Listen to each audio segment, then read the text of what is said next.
am Pearl Jean Maeve, and I would like to welcome everyone to today's webinar. Webinars are brought to you as a membership benefit of Heritage Ohio. Heritage Ohio's mission is to help people save the places that matter, build community, live better. Today, we will have a presentation on data to explore and demonstrate downtown market opportunities. We will be taking questions at the end of the presentation. If you have a question, please type it into the question box at any time. Most issues with the webinar software will be solved if you close the program and restart it with the link that was sent to you. Tomorrow we will send out the recording, and if you would like a copy of the presentation, please let us know via email. We are thrilled to have three presenters today joining us. First, Bill Ryan. He works for the University of Wisconsin-Madison Extension and is a statewide specialist in downtown and tourism business development. He provides research and educational programs throughout the state with city, chamber, and other economic development leaders interested in filling empty space and repurposing their downtowns with new uses for buildings. Bill co-authored an online downtown market analysis toolbox, which is used nationwide to guide community-led market studies. Prior to Extension, Bill was employed in financial planning and hotel development in Boston. John Wolfrath is a graduate student in the Masters of Urban and Regional Planning program at the University of Wisconsin-Madison. He is focusing on studies in economic development, transportation, and housing. He also works for the University of Wisconsin-Madison Extension as a community business development analyst and has assisted in market analysis research and resource development. Danielle Steinhauser, CMSM, works for CT Consultants, a municipal engineering firm in Ohio, Kentucky, Pennsylvania, and West Virginia. She works with municipalities and downtown organizations to plan projects and find funding resources. Her work is diverse, allowing her to assist communities with everything from market analysis and strategic planning to streetscapes to water and stormwater lines and treatment facilities. Danielle has worked on several dozen downtown plans for communities across Ohio and Pennsylvania, including recommendations and implementation strategies in all of Main Street's 4 points. Prior to her work in consulting, Danielle was a Main Street manager in Toledo, Ohio. And with that, I will hand this over to Bill.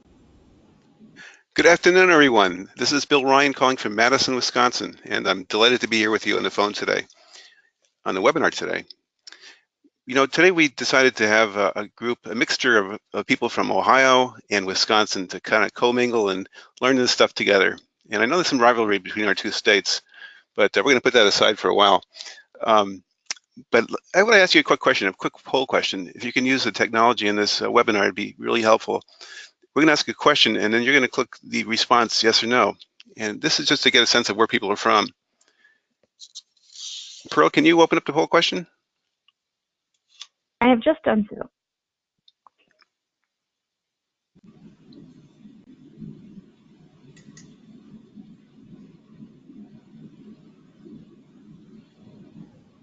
I'm hoping Wisconsin gets the lead here. We'll see what happens, John.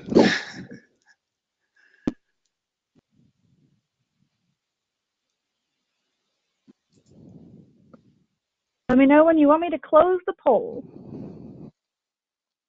Okay, let's close the poll right now. All right. And the answer is? We have 84% from Ohio, 7% from Wisconsin, and 9% from others. Oh, okay. Well, good job, Ohio. I think the turnout here is really great. 110 people, I think, are signed up for this webinar today. And what we want to do here is go through the market analysis process real briefly to tell you, what it is, how it's done, and what people can use it for. But then to kind of showcase another use for market data, and that is answering questions on the fly that come into your office instead of going through the whole market analysis research project. Sometimes we just need to answer questions from real estate developers, from business operators and others. And that's a more practical on-the-fly type application of some of the data sources we'll be looking at today. So why do market analysis? Here's a simple flow chart, kind of linear, but there are three major steps in terms of doing a comprehensive market analysis for a community. Now, the first one to the left is understanding the market, getting basic information, which we call secondary data from the Census Bureau and other sources, to understand the size of the population size, incomes, education levels, and to also do survey work or focus group work to get some of the local opinions and local preferences regarding the community as it is now and where it could be in the future. So that first box, it takes about 3 weeks to teach you in terms of seminars, because there's a lot of stuff in there. But it's the fundamental, the baseline, the base pantry for all the data that you need to do the next two steps. So the first part is collecting data, surveys, demographics, and that kind of thing. The second part two, is we take that information from part one and we apply it to different sectors, to the hotel industry, to see if there's a need for a hotel in town now or in 5 years. Looking at the restaurant sector, looking at the residential sector, office sector, and of course the retail and service sectors. And so we try to use data in part one plus local knowledge to come up with some good opportunities that make sense, that are grounded by reality in the data, to come up with these ideas for opportunities. And part three of the market analysis, the big box at the end here, are specific outcomes that we recommend communities work on. Developing a niche for their downtown, using space appropriately, upstairs versus downstairs, developing an image for a town. I just came back from a project in one community where there's a really negative self-image about who they are and where they're heading. Business retention, of course, and business attraction, entrepreneurship, and business recruitment. So this is the whole market analysis process. Sometimes it's done by a consultant who will do the analysis and then hand you a product, which is great for some communities. Our approach with Extension and working with Ohio State and Minnesota, when we updated this toolbox years ago, was to have it be an educational program where people learn these different tools and techniques and can apply them on the fly as they answer questions in their jobs and make good informed decisions in their jobs. So the whole market analysis process, we call it a community-led effort in which a local study group does a lot of the work. And we in Extension help with some of the mapping, GIS mapping and data collection and that kind of thing. But all in all, it takes a lot of time. It's a huge investment to do one of these, and sometimes they're not that good if they don't have the participation of a local study group. So not to discourage you from doing a market analysis, but I'm trying to offer you something that's an alternative to the big 6-month project that would get in your way from other things that you need to get done. What you see in front of you is just a page a photo from the website. And you can see on the left-hand side there are different contents of the market analysis toolbox. Again, in the same layout as that prior graph, with understanding the market, looking at opportunities by sector, and then putting the research to work in these broad strategies. So this is the last time I'm going to look at this page today, because again, this could take weeks to go through. But if you want to go to it, you can simply Google downtown market analysis and find it. Or there's a URL that should pop up if I hit the enter key. Yeah, there we go. If you're a fast writer, you can jot that down, but otherwise just Google for downtown market analysis. Now, to see if anyone has been permanently injured from our last session on market analysis back in 2005, we had a program in Worcester, and we had a good turnout. But Matt Kiris and me, we feel guilty for PowerPointing you to death in that session. We went through so much content and so much data analysis that it was really overwhelming. And so that was back in 2005. In fact, I got a poll question for that.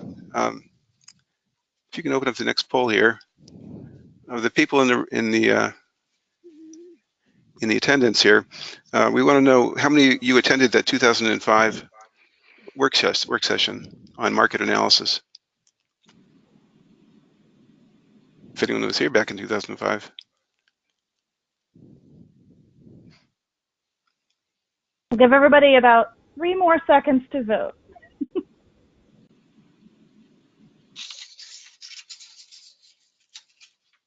Okay, what do we got there, Joe? All right. It looks like 96% did not and 4% did. Okay, so the 4% are getting their tomatoes out right now, right? Well, welcome back, the 4% and the 97% as well. Thank you for being with us today. So we're going to jump right into the different websites that we've looked at, and these are sites that we've been using over time for various questions that we get in extension that can help communities make good decisions. So we're going to ask you a series of questions, or you're going to ask us a series of questions, and we're going to find the website that'll help you answer those questions.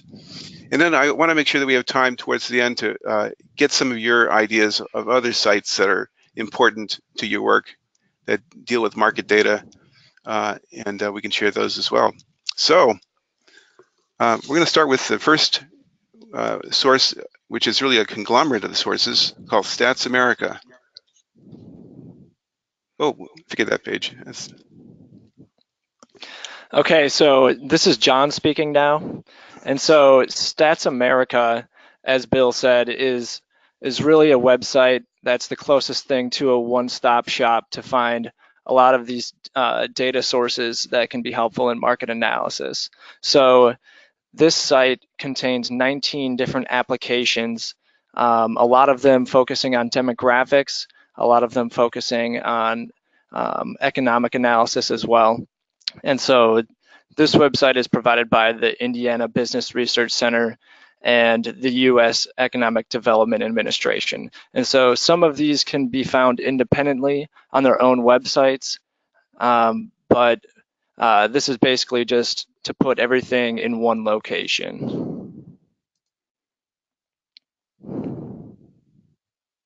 All right, and I'm serving as the honorary question asker today. So I will start us off. Our downtown committee wants to compare ourselves with other peer communities. How can I find other cities with similar demographics? All right, thank you, Pearl. So to answer that question, there are, as I mentioned, multiple demographic profiles that you can create through different applications on StatsAmerica. So some things that you can look at are age, race, educational attainment, housing data. And so most of this can go down to the census tract level, but city and county is very common as well. And so to find a peer community, we have this application here called Anywhere, where you can type in a city or a county, and it gives you demographic data on that site or on that location. So, for example, this is some output from this application, and you can do a side-by-side comparison. And so, for our example, we have Beloit and Wausau, Wisconsin, and as you can see, you can kind of compare whether it's population, age, educational attainment, housing. This one just shows population and by age, but you can see that you can find communities that are similar to yours and that might behave similarly.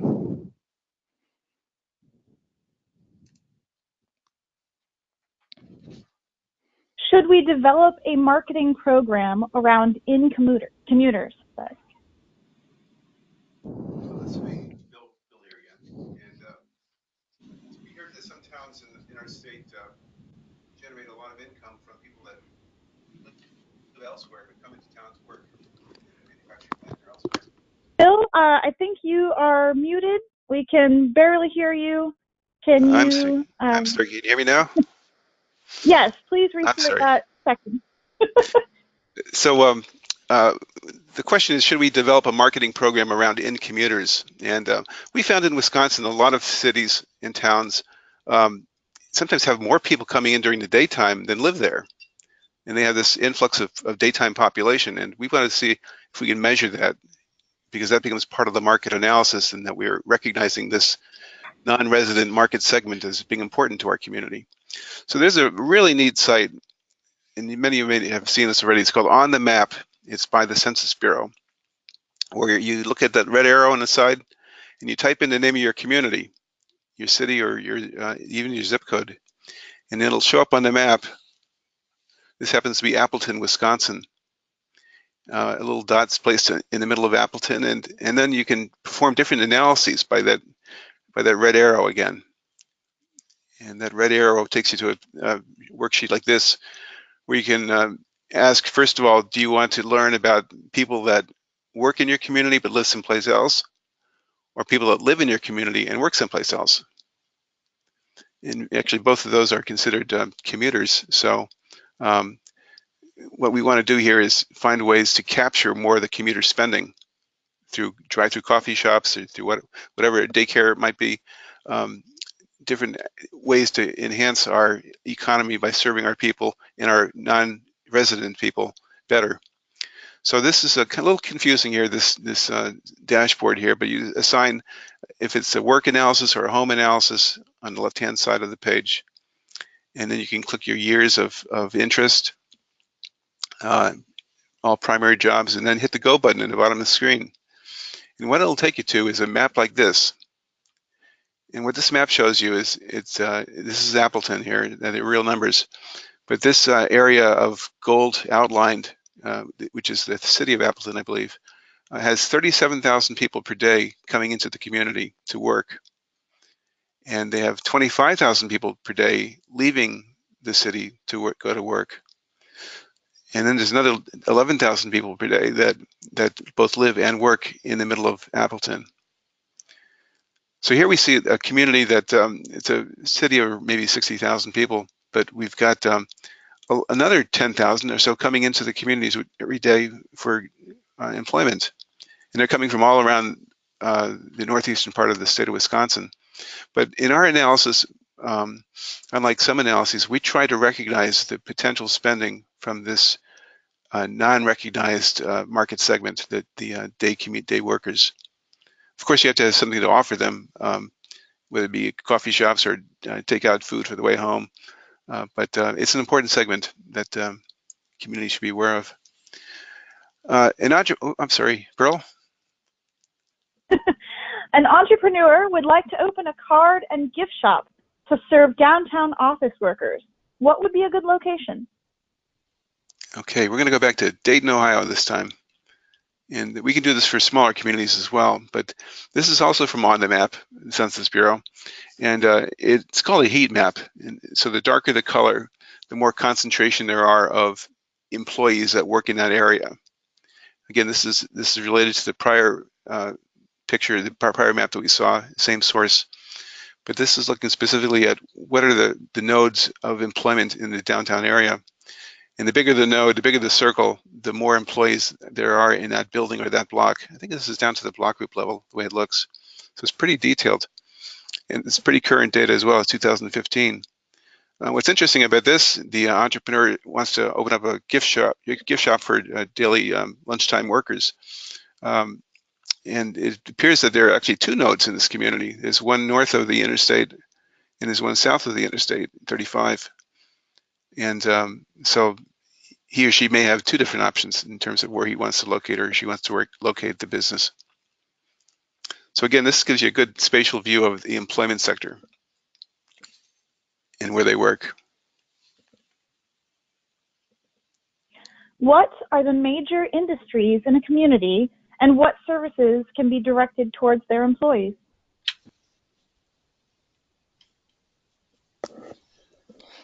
So this source, American Fact Finder, some of you have probably heard of this, fairly well known and pretty widely used, but it's basically an easier way to gather census data, whether it's on age, education, housing. You can kind of see the column on the left side of our screenshot there of different types of data that you can find through this source. And so for our purposes,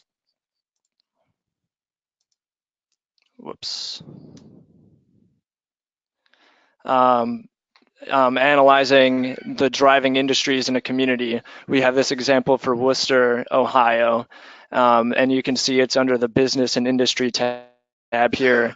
But one thing that you can look at is the industries as you can see in our output at the bottom of the slide here. And then you can look at the number of establishments and the number of employees in that industry. So you can kind of make inferences based off this information to see what kind of community yours is and economically.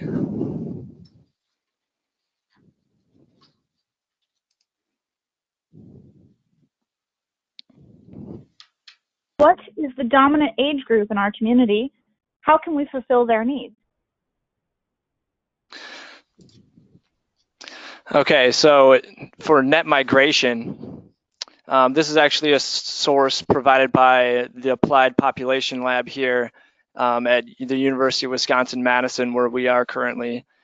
So this is a good source for analyzing at the state level, at the county level, how many people are leaving a county and how many people are coming into a county.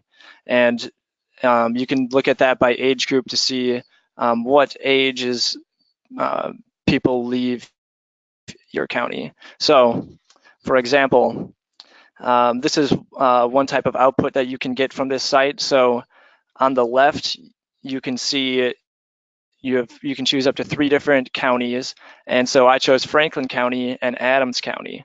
And so on this chart on the right, you can see Franklin County depicted by the red line gains about 45 people per 100 in the age group of 20 to 24-year-olds. And obviously, this can be explained through multiple universities being in Franklin County.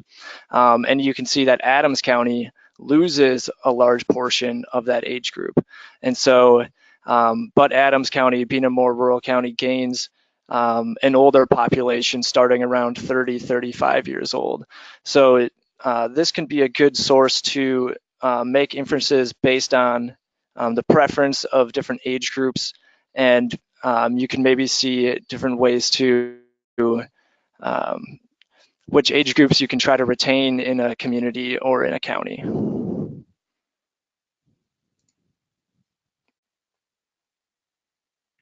I want to locate a business on a busy road. How can I find an ideal location with sufficient traffic flow? Hi, this is Danielle. First up, we have a screenshot from the Wisconsin Department of Transportation. Wisconsin DOT's website allows you to see the traffic counts so you know which roads are busiest, as well as a functional classification, which is engineer speak for how big or how well connected a road is. The easiest way I can explain functional classification is we all know the hierarchy of when roads get plowed, which ones get plowed first, which ones get plowed second. Well, in that popularity contest, the more often you get a snowplow down your road, the higher your functional classification. So in Ohio, it can also, and I'm assuming it happens in Wisconsin as well, in Ohio it can affect what ODOT will or won't allow you to do in terms of improvements. There's a lot of factors that go into it, but knowing that functional classification, the big reason for it is that makes you eligible for federal funding. So in terms of a market analysis, when we understand that the streetscape is part of the environment that makes a business run or not run, to make those kinds of pedestrian improvements, a lot of times you're going after some federal dollars. So knowing your functional classification is really going to help you do that. Both Ohio and Wisconsin DOTs track the vehicle miles of travel, which is a change in volume on those streets over time, which is a nice planning tool in terms of business location, pedestrian amenities, and things like that for businesses that need foot traffic. Sorry, I feel like I should have music. My slides aren't advancing.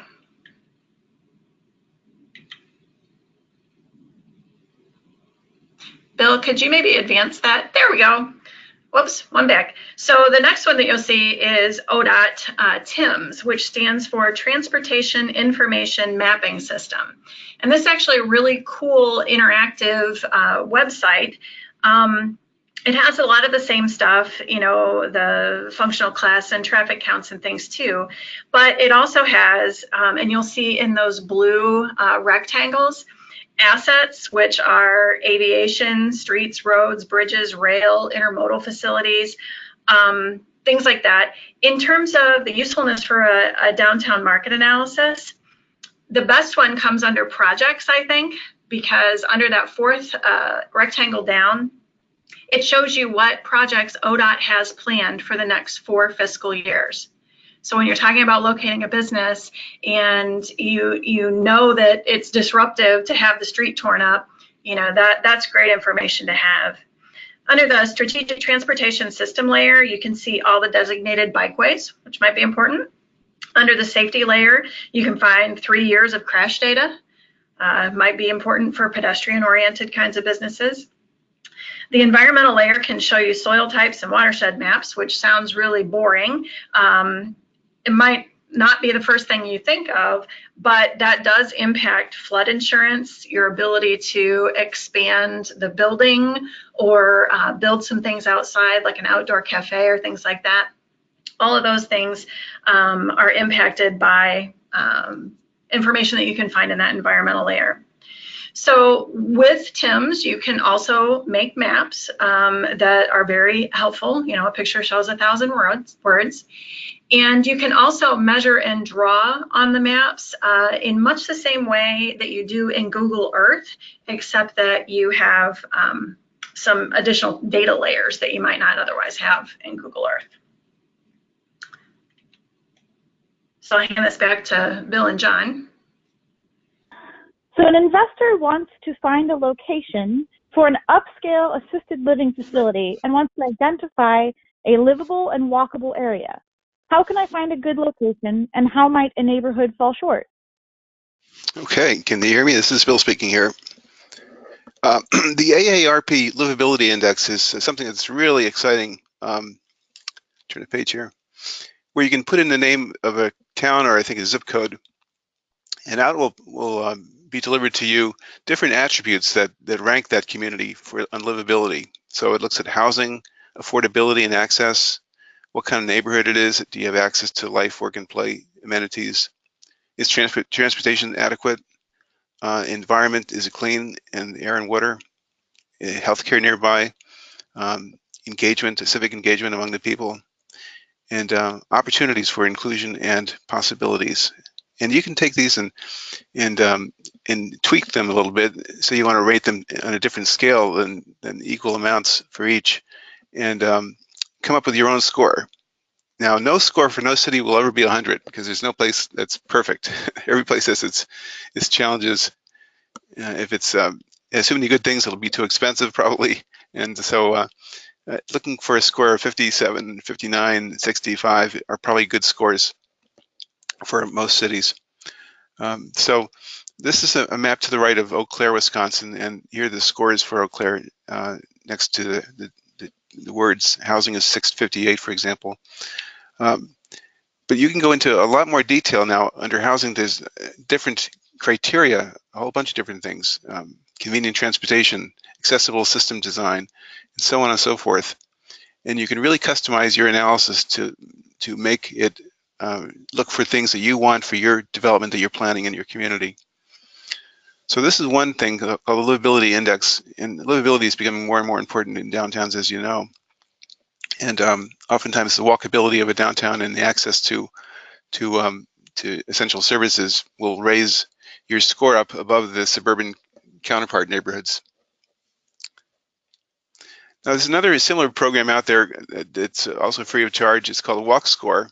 And this is, I think, generally used by people traveling around looking at a city for a place to live, because it helps look at neighborhoods and usually from the lens of a resident and what they like and don't like about the neighborhood. So we ran it for Eau Claire, Wisconsin here, and these different symbols represent different neighborhoods, I believe. And they measure the walk scores and the bike scores as well, the basic transportation abilities of these places. So it's not rocket science, it's not academic science, but it's realistic, and it's for the most part pretty accurate when you look at your towns and compare it with the walk score and the AARP score. So hi, this is Danielle again. CMAP is really tool that has the same kind of broad scope that John and Bill were talking about with On the Map. This is actually the second screen that you see when you go in there. Policy Map has both subscriptions and free data. So when you first go in there, there's a little tab up in the right-hand corner that says Public Edition Open Map. When you hit that, this is the screen you get.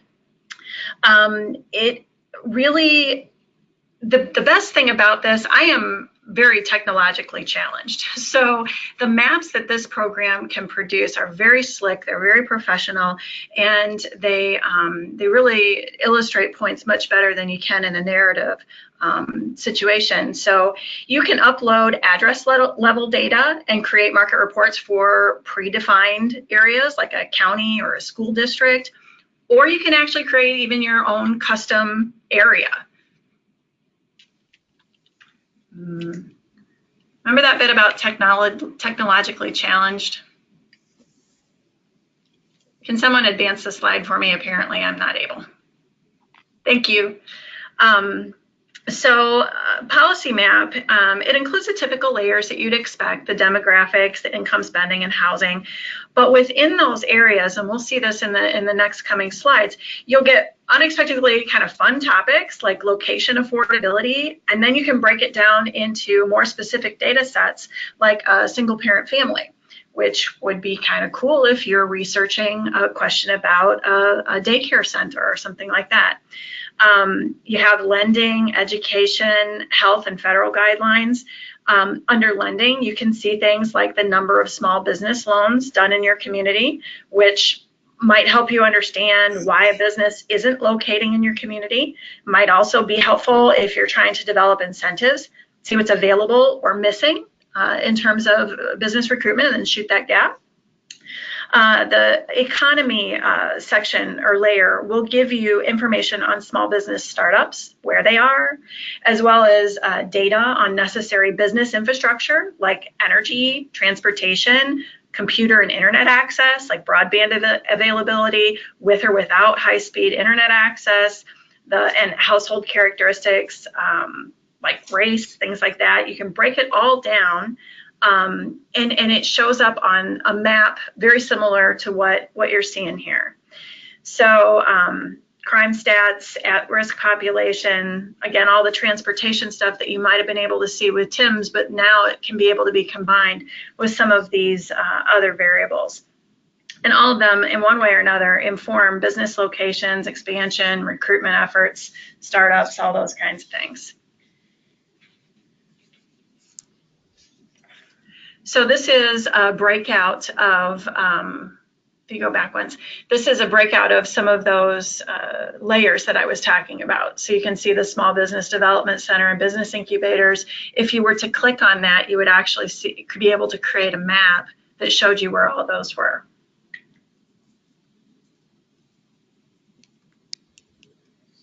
Ms. Pearl? There is a growing local foods movement in my community, and there are multiple really popular farmers markets in the area. We're considering a co-op kitchen, a co-maker space for entrepreneurs to cook and package products. What kinds of business incubator spaces are available nearby? Okay, so this next slide, it's really showing you what I was talking about with the different layers. So this one, I selected farmers markets out of, I believe it was quality of life. And then I had another data layer that said, okay, where are my business incubators? And then you can type in specific kinds like kitchen, and you can see those 4 popped up so you know where they are. This is Northeast Ohio. So the darker shaded, like Bill said, the heat maps, the darker shaded are where there are 5 or more farmers markets per whatever the range is. The orange diamonds are where the business incubators are. And then it's hard to see on this scale, but when you zoom in, then you can actually see where the kitchen incubators are as well. So when you have this kind of flexibility, you could do different combinations. You could look at CRA eligibility, which is under the federal guidelines tab. and business incubators, and then you could see what you could do in terms of homegrown businesses, the business recruitment or young entrepreneur strategy. You could juxtapose CRA eligibility with historic rehab tax credit activity. Filter your project by year. You could filter it by total project cost or use. It gets to be a really, really pretty powerful stuff. And the folks that are with us from Milwaukee, Wisconsin, Policy Map is actually rolling out a market value analysis widget just for Milwaukee. That looks pretty cool. It's under the Analytics tab. This isn't available for everywhere. It's only a handful of cities. There's several in New Jersey, Baltimore, Washington, D.C., Philadelphia. I don't know what their criteria is for when they're going to roll these out, but you guys have a brand new one. I also don't know, though, if that might be limited to a subscription, so you'd want to check that out. But the little bit of dabbling I did in it looks pretty cool. Okay, a developer is considering constructing an infill housing development and needs to do an investment analysis. He would consider a community if the median home price is $150,000 or more. Would our community qualify?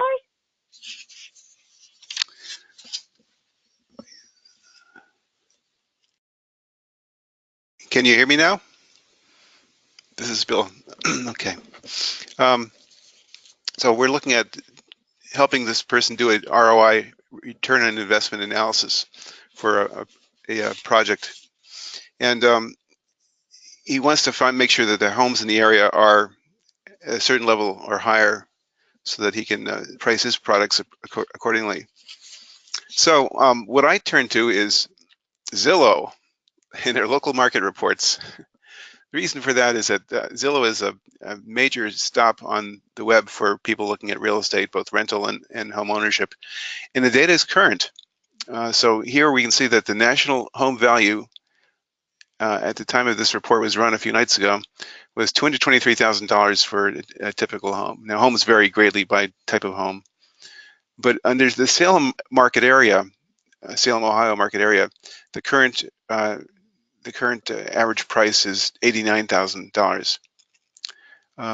And so it's quite a bit less than the 150 required, the threshold that was required of the developer. So that doesn't quite cut it. But if you look a little bit further down the list, it starts to dig into the trade area in more detail and pulls out the city of Salem, for example. And the city of Salem actually is higher than the other two areas at $108,000. Still not quite the $150,000 threshold that's required, but it does tell a little bit more about the distribution of homeowners' wealth or home values in the area. So Zillow is a fun thing to look at, and it's constantly being updated, and provides one source for looking at market data on housing.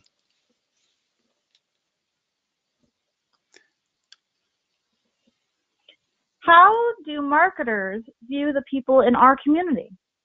Okay. Well, you've probably been to these sites already. One is from Claritas, the other is from ESRI's Tapestry program. What these two programs do, they're lifestyle segmentation programs where they take the demographics of the community and other trends in the U.S. and spending behaviors of different types of people, and they come up with a profile, not in terms of numbers, but in terms of kind of the qualities and characteristics of each market segment.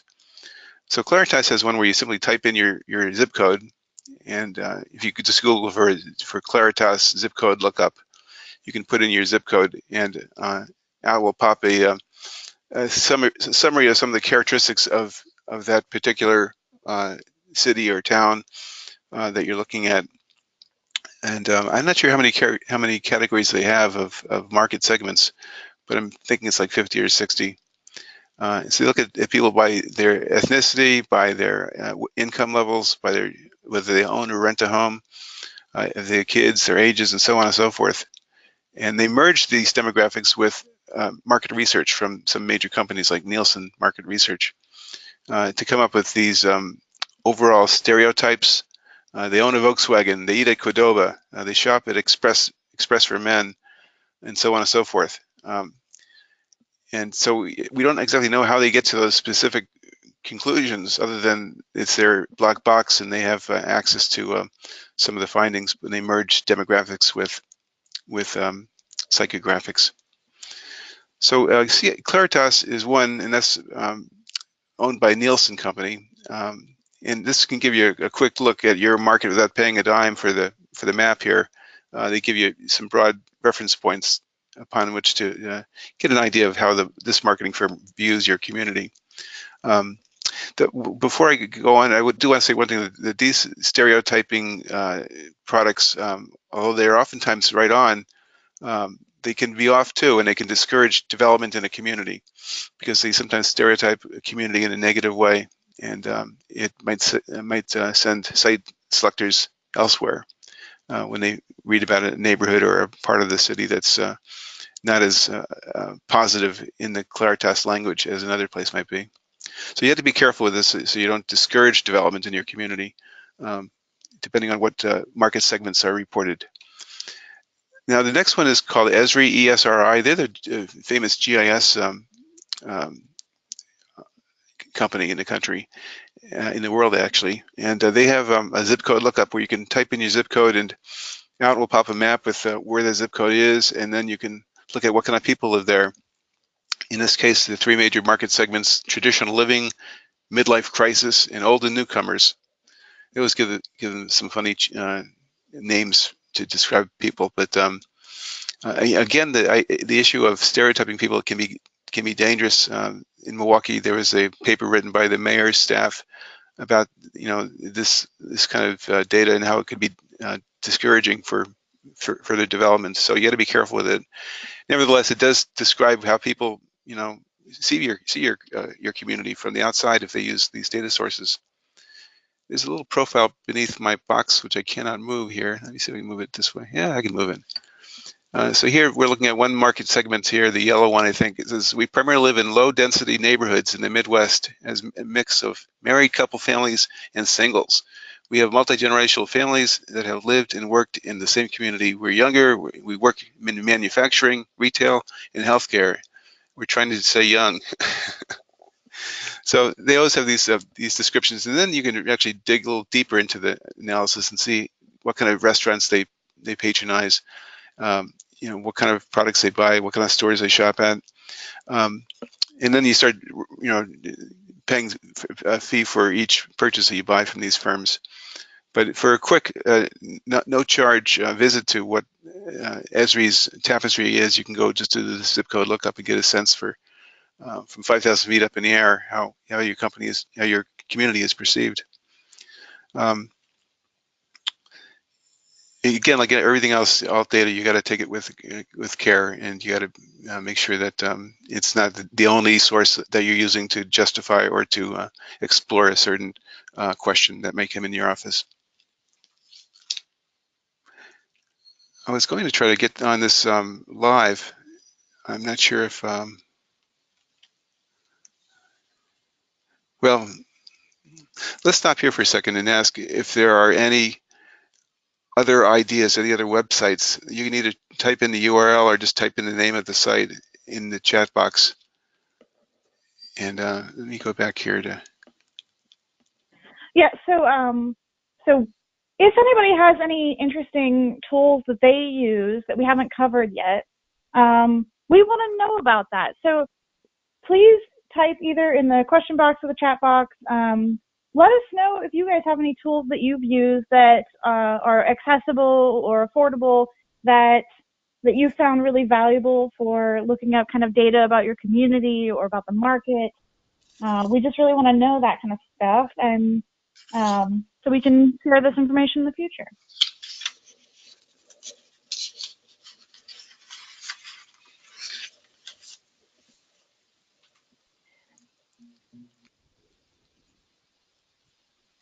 One question I have is someone ever seen a website that can help you create GIS maps? Some of these tools that we've looked at today create maps for you, like on the map and the policy map, because maps are very powerful visual tools to communicate data.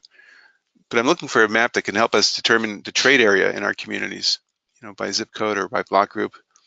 And the closest thing I could see is on Google Earth, where they have some tools to measure and draw in the map. But I'm curious to know if anyone's seen anything else that that they've used or are aware of in map creation. Well, we have one comment. We have one comment saying that the USDA has good data on food, household restaurant consumption, food production, small businesses, etc. Excellent. USDA. Excellent. Well, it's Danielle.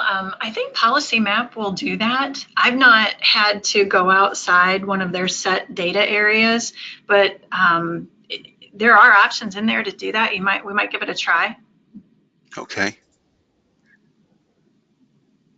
Do I do it right now or on the fly here? Well, we can try. I've not done it. Like I said, I'm happy with the set boundaries. That's worked for me, so I haven't had to try it. Well, let's. I think we should go through the remainder of the presentation and maybe do that as part of the question section. Okay.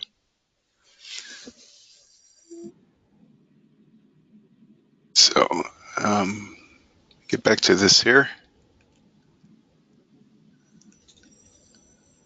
Okay, enter key. Questions. That's the end of the formal presentation. Okay, well, we already have one question, but I just want to remind everybody that if you have any questions, please type them into the question box at this time, and we'll answer as many as we can in the time we have remaining. And of course, our three speakers are always available for questions that you might have. So the first question we have, I'm aware that much business and population data in smaller communities has very high margins of error or business data is suppressed. What do you recommend as the best data source for smaller community demographic and business information? And I'll let you guys pick who's going to answer that. Well, why don't you repeat the question one more time so it sticks better. I was in the middle of changing tabs here. I apologize. No problem. So I'm aware that much business and population data in smaller communities has a very high margin of error or business data is suppressed. What do you recommend as the best data source for smaller community demographic and business information? Good question. In really small communities where they don't report data because of collection size.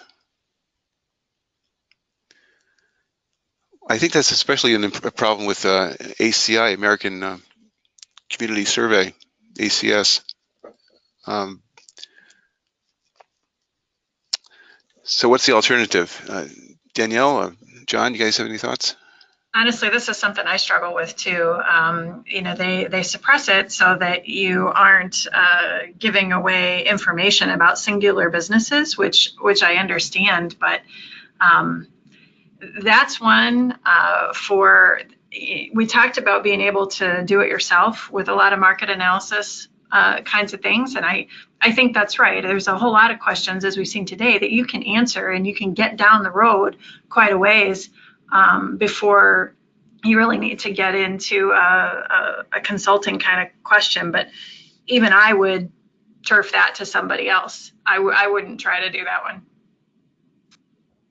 Sorry, I'm no help at all.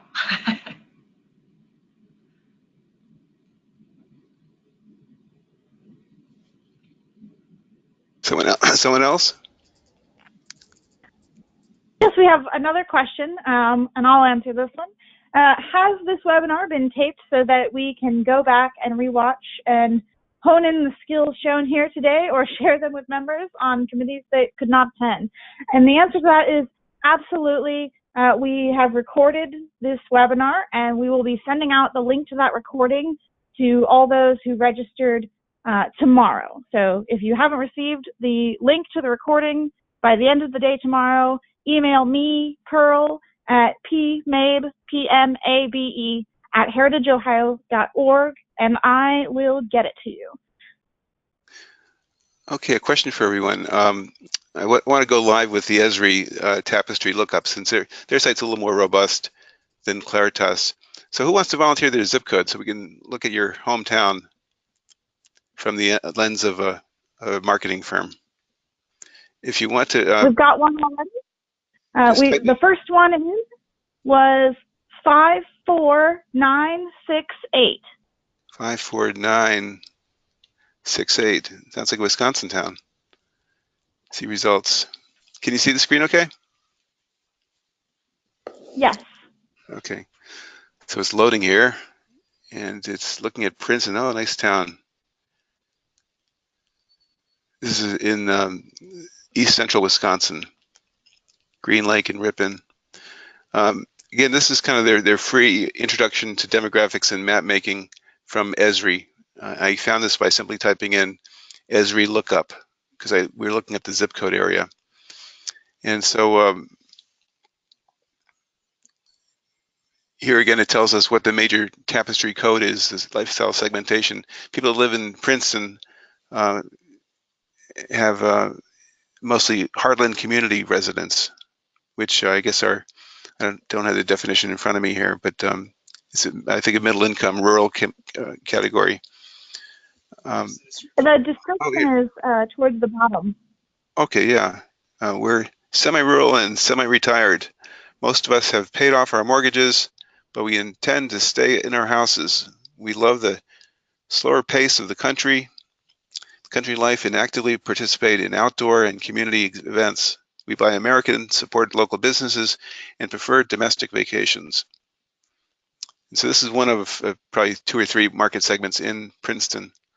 And then there's some other data here to the right, median income, comparing the zip code with the county and the state. It's still churning here. The blue bars are moving up and down, so it hasn't figured out the state numbers yet. Population density and median age, and some basic criteria that you can use to just do a quick assessment of your community or perhaps the competition down the road.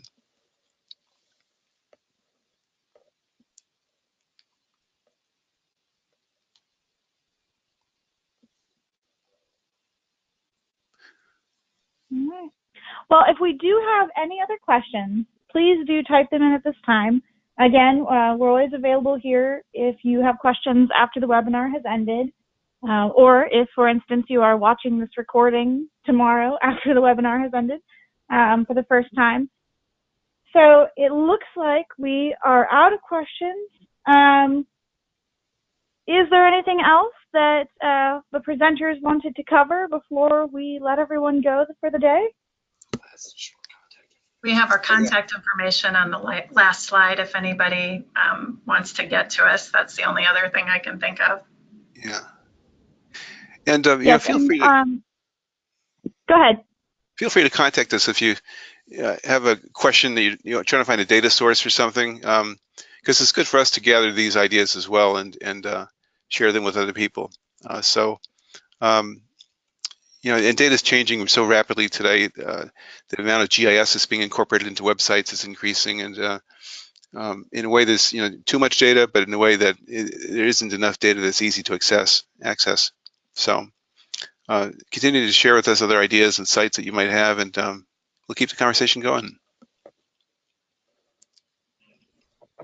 All right. Well, with that, I want to let everybody go on time. I'd like to thank everybody for attending the webinar today. For our calendar of upcoming events, including our future webinars, please do visit us at heritageohio.org. And I'd like to put an extra thank you out to Bill, Jonathan, and Danielle for presenting with us today and providing us with all these great resources. Thank you guys so much. Thank you, everybody, for attending. Thank you. And Thank you. Have a great Wednesday.